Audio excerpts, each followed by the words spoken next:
President for Life Dictator Iseyas Afeworki. DIA in a small corner of Africa, nestled between Ethiopia and Sudan, lies the enigmatic nation of Eritrea. And at its helm, with a grip of iron and a heart of stone, stands the one and only leader, the one they call the patriotic savior, the fearless warrior, the man known simply as President for Life DIA.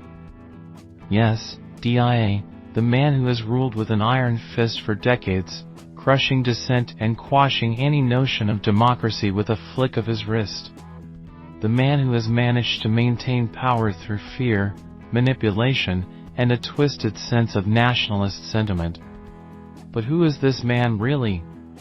Behind the facade of military bravado and nationalist rhetoric, lies a man whose contradictions and hypocrisies would make even the most seasoned politician blush.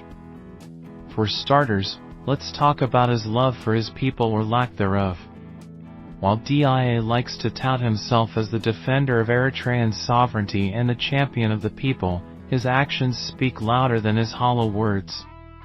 Rampant human rights abuses, political oppression, and a complete lack of freedom of speech are just a few of the gifts that DIA has bestowed upon its beloved citizens.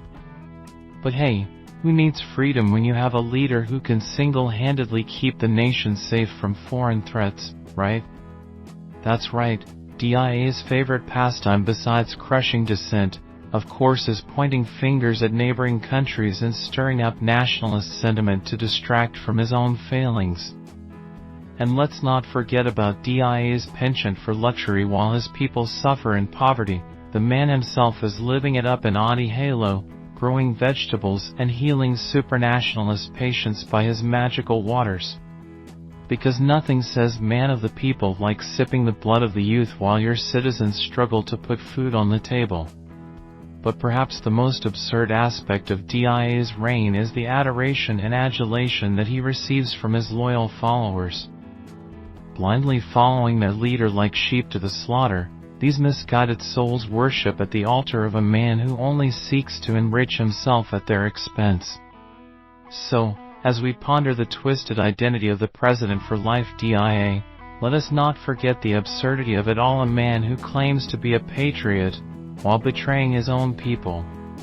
A man who preaches nationalism, while lining his own pockets with ill-gotten gains. A man who rules through fear, manipulation, and misguided sentiment, all in the name of power. So, the next time you find yourself idolizing a leader who claims to have your best interests at heart, take a moment to reflect on the contradictions and hypocrisies that may lie beneath the surface. And remember, the only true savior is the one who leads with integrity, humility, and a genuine love for his people. The rest are just charlatans in disguise.